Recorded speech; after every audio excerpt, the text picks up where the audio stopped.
Assalamualaikum warahmatullahi wabarakatuh. Di sini kita berjumpa dalam curhatan Buco. Dalam video kali ini akan saya bahas tentang kejadian yang viral saat ini, yaitu berita tentang kematian Eki dan Vina Cirebon. Pada kesempatan ini akan saya coba untuk membahas tentang kesaksian Mas Melmel dalam channel Jejak Backpacker. Yang ada di dalam kesaksian tersebut saya rasa ada beberapa hal keganjilan. Di sini saya tidak sedang berusaha untuk menghakimi Mas Melmel atau kita menyangkal kesaksian tersebut, dan saya tidak menganggap Mas Melmel telah salah dan berbohong. Menurut saya di kesaksian tersebut ada kejanggalan dan perlu untuk Mas Melmel meluruskannya. Untuk itu mari kita sama-sama dengarkan kesaksian Mas Melmel yang diunggah dalam channel Jejak Backpacker. Halo, selamat malam Mas Melmel. Saya Didit dari YouTube channel Jejak Backpacker. Saya pertama kali ingin menanyakan satu hal dulu nih Mas. Pertanyaan pertama yaitu hubungan apa Mas Melmel dengan kedua korban, yaitu Vina dan Eki, juga Linda. Ya, selamat malam juga Mas. Ini saya dari saksi yang ada di TKP terakhir. Jadi di sini Mas, saya dengan adik Eki dan Vina itu memiliki hubungan yang sangat dekat ya, tapi di luar daripada geng motor, karena adik Eki itu seperti adik saya sendiri.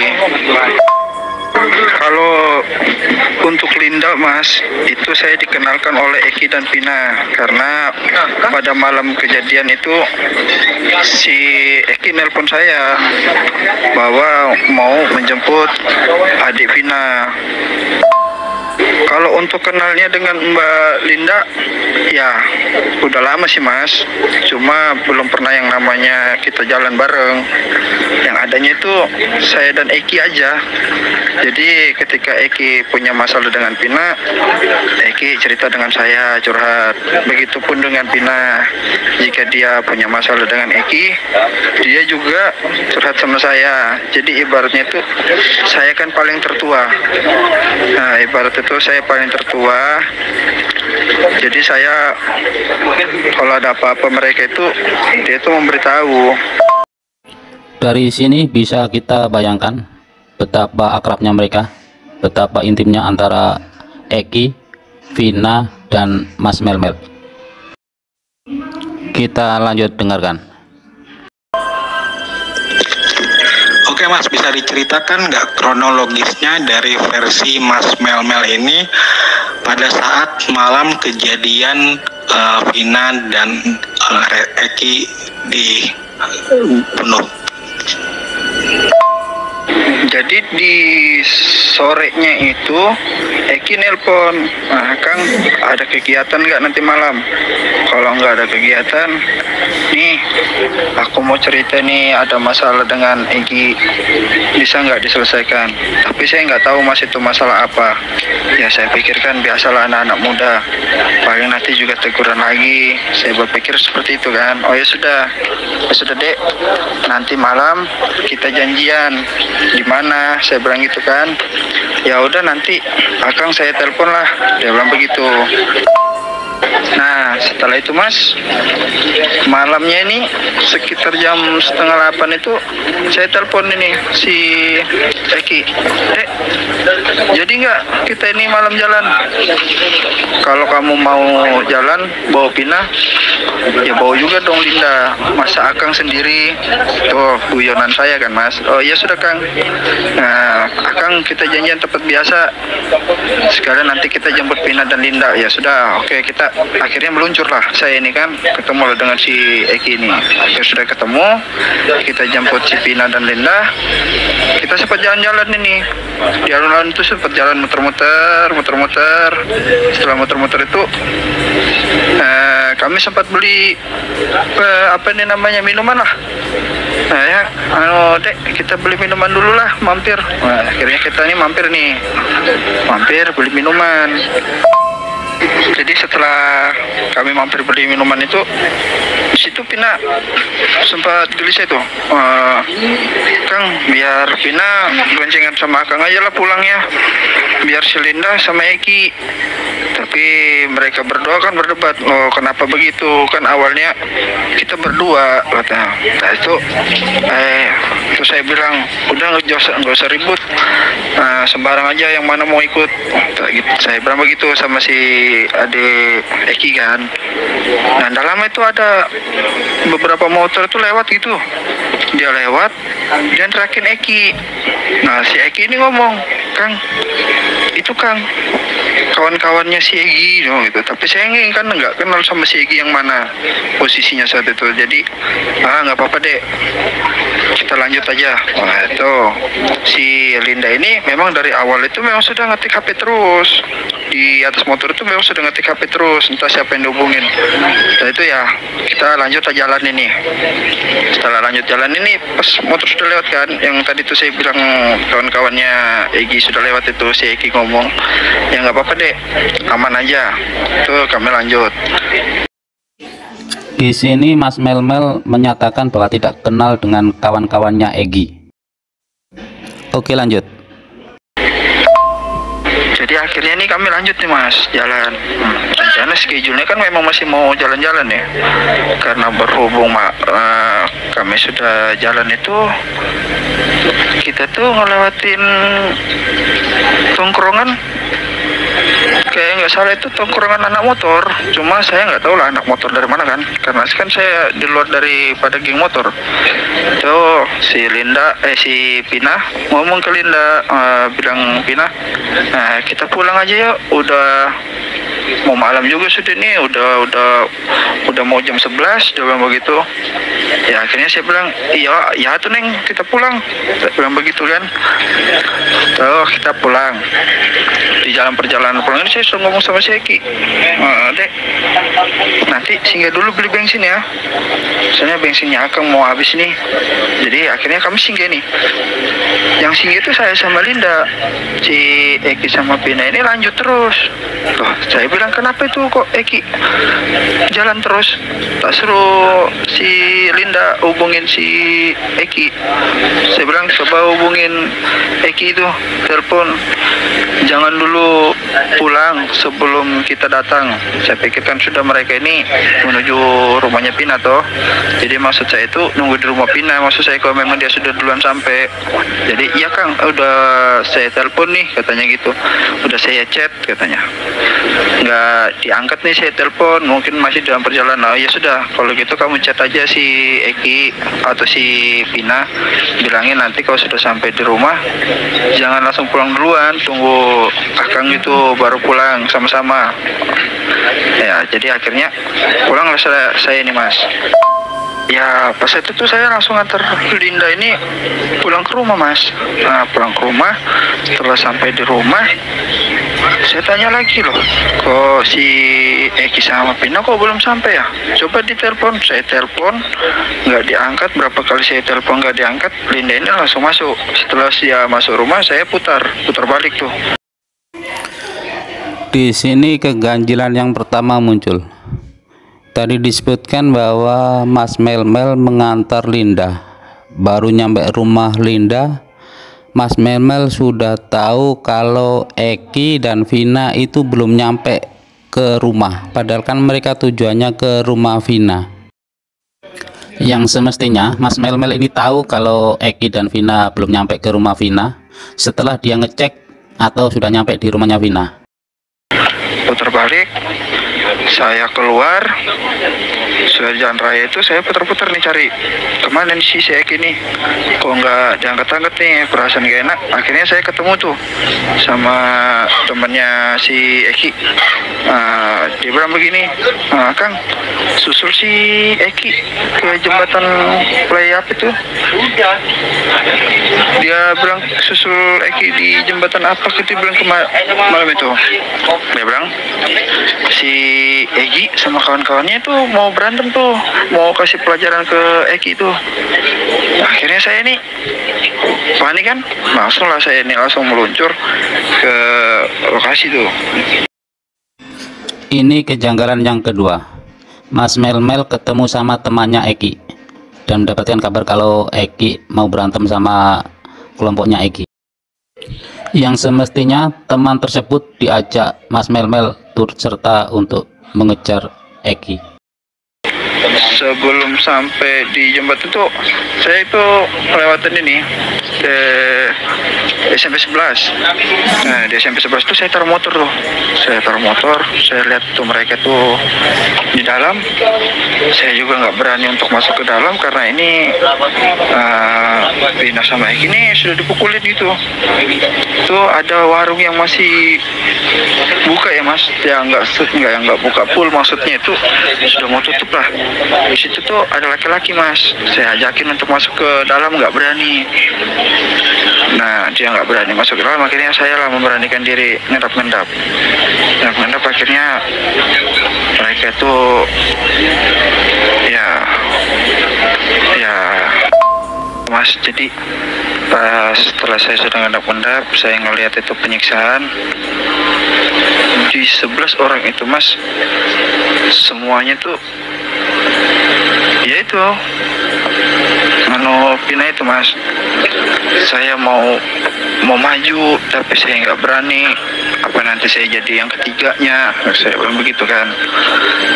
Ya, kalau si Eki di lokasi itu juga sudah nggak bisa ditolong.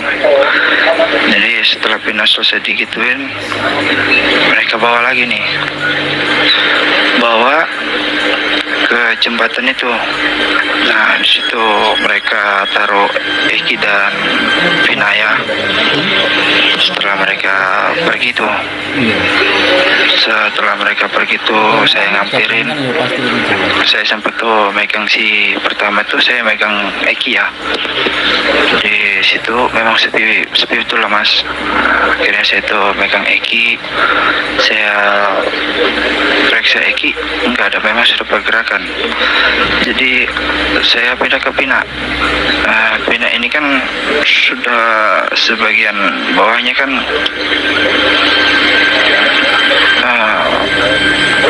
jadi saya yang terakhir nutupin si Pina pakai baju TC itu. Saya yang nutupin terakhir itu Pina masih ngerespon saya tuh. Pina masih bernapas, masih ibaratnya membuka mata lah. Saya sempat bilang, maaf Neng, Akang terlambat datangnya. Ya cuma mengeluarkan air mata gitu ya mas. Ya cuma mengeluarkan air mata, ingin ngasih tahu tuh ada yang mau disampaikan ke saya, tapi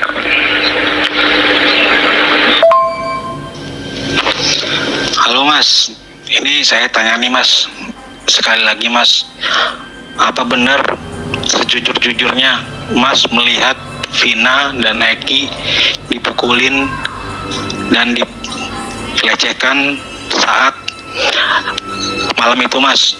Ini saya tanya sekali lagi ya mas ya.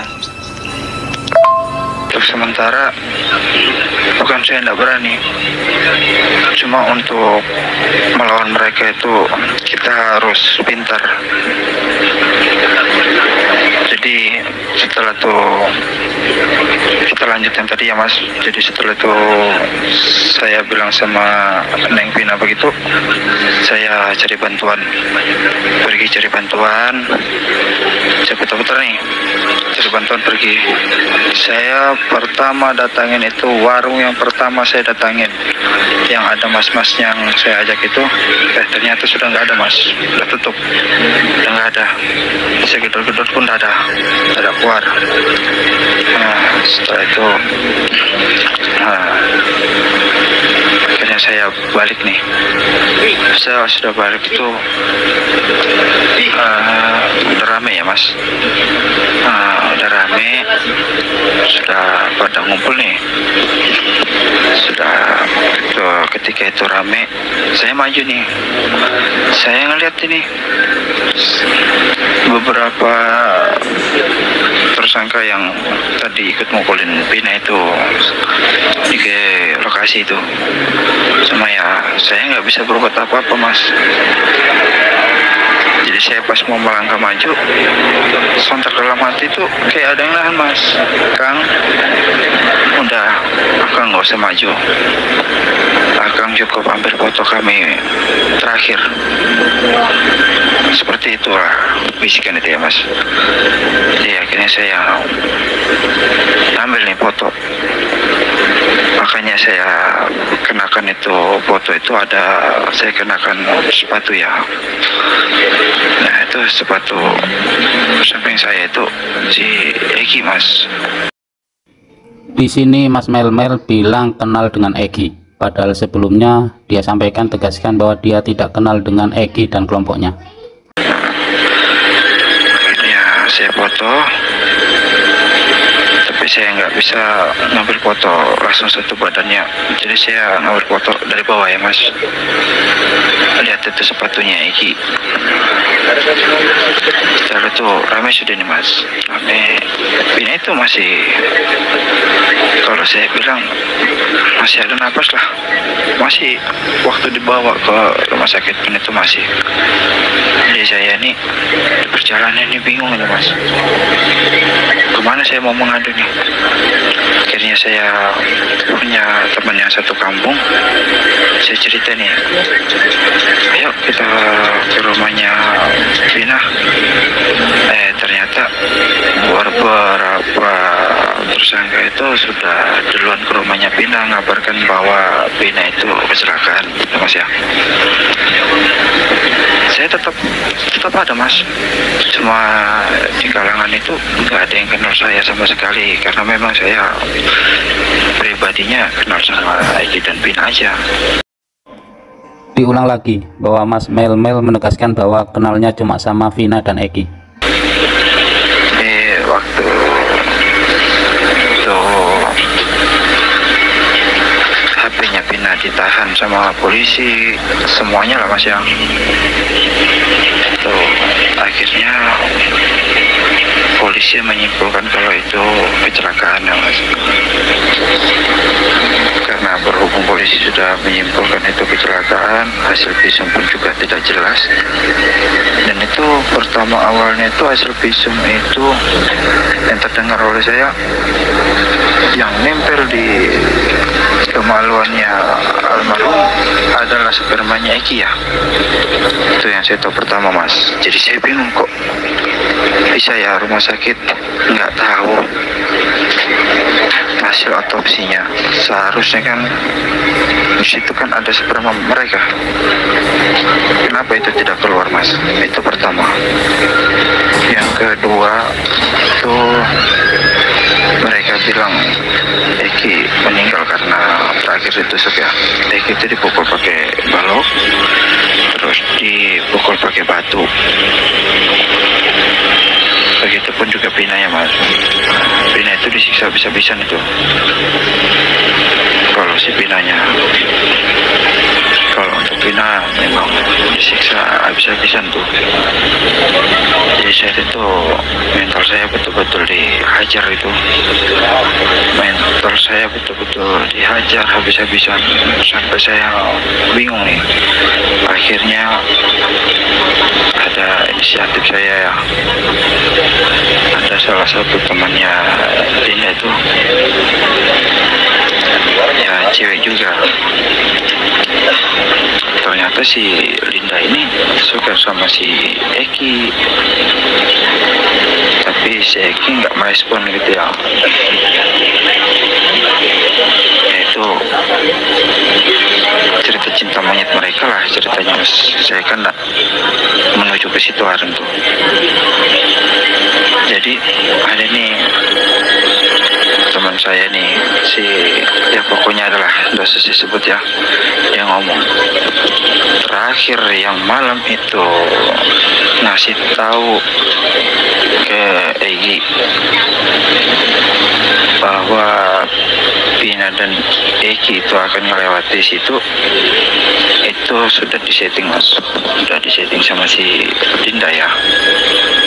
Nah, itu sudah disetting sama Linda. Jadi malam itu si Linda lah yang memberitahu ke Eki bahwa si Pina lagi bersama si Eki. Di sini Mas Melmel menegaskan bahwa dia mempunyai teman yang dia membocorkan kepadanya bahwa Linda lah yang memberitahu kepada Egi tentang kegiatannya. Dapat disimpulkan bahwa Mas Melmel juga berteman dengan salah satu komplotannya Egi.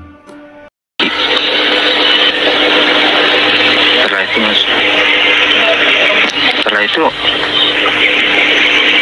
beberapa harinya ya, beberapa hari itu saya langsung hilang. Di situ Pina menyebutkan 12 orang, bukan 11, 12. Kenapa Pina menyebutkan 12? Karena Pina tahunya yang ada di TKP, bukan yang di luar di TKP. Di sini Mas Melmel menyampaikan Vina telah mengatakan ada 12 orang. Padahal saat itu Vina sudah meninggal. Mungkin Mas Melmel mengutip dari kesurupannya Linda. Tapi pada kesempatan lain dia menyangkal tentang kesurupan Linda, bahwa itu adalah tidak masuk akal. Nah mas, saya penasaran sama ini nih, pas kejadian di eksekusinya itu. Berarti masnya tahu dong ya wajah-wajah para tersangka saat itu kan masih tersangka ya, tersangka yang mengeksekusi dan melecehkan Vina di tempat depan SMP 11 itu ya mas ya. Dan kalau memang tahu wajah-wajahnya, apakah para tersangka yang diciduk polisi saat itu merupakan orang-orang yang mas lihat di TKP di malam itu? Kalau untuk yang 8 tersangka itu sudah saya pastikan iya mas. Tidak ada yang katanya salah tangkap. Itu sudah 100% iya. Di sini Mas Melmel mengakui mengenali 100% para tersangka. Padahal satu-satunya tempat untuk mengenali 100% tersangkanya adalah di TKP penyiksaan. Padahal tempat itu disampaikan Mas Melmel bahwa tempatnya gelap. Coba bayangkan bagaimana kita bisa mengenali orang yang pertama kali kita temui di tempat yang gelap dan dari jarak yang cukup jauh. Sekarang asumsinya kalau memang mereka 8 orang itu disiksa oleh polisi, apakah mungkin ini ya mas ya, apakah mungkin polisi akan membunuh mereka? Kalau memang mereka nggak bersalah, kenapa coba nggak mengelak di saat 2016 silam itu? Karena di sini masih ada saya. Kenapa Pina menyebutkan 12 orang? 12 orang yang disebutkan Pina itu terakhirnya adalah saya, karena yang disebut yang di lokasi ya mas, yang di TKP. Tapi Pina tidak menyorot ke saya karena memang di situ saya nggak terlibat kasus pembunuhan ini ya. Di situ saya ingin menyelamatkan, dan di situ juga saya sudah seperti kakak lah buat mereka ini berdua. Orang yang pertama tersakiti itu adalah saya mas. Jika hukum tidak bisa memonis mereka, maka hukum saya sendiri yang akan memonis mereka. Ingat kata-kata Pina yang terakhir dia ucapkan, kalau polisi tidak bisa menghukum, maka Pina akan kasih mati semua. Itu betul, itu betul. betul Mas, itu mutlak pasti terjadi. Dan jangan sangka si Sakala itu akan bebas berkeliaran. Di sini Mas Melmel menyatakan sebagai sahabat yang paling dekat, sebagai kakak untuk Vina dan Eki. Padahal dalam kesaksian tersebut ada banyak hal yang bisa dilakukan oleh Mas Melmel ini. Untuk yang pertama kali itu saat di TKP itu, yang di kesempatan lain dia mengatakan di situ satu jaman di situ. Di situ dia juga tidak melakukan apa-apa, minimal dia ngambil dokumentasi, foto atau rekam video.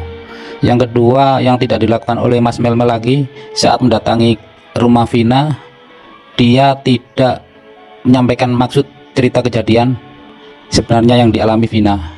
Dia berhenti karena sudah didahului timnya Eki. Padahal sebetulnya dia bisa melakukan hal tersebut di waktu beberapa saat kemudian atau di lain hari.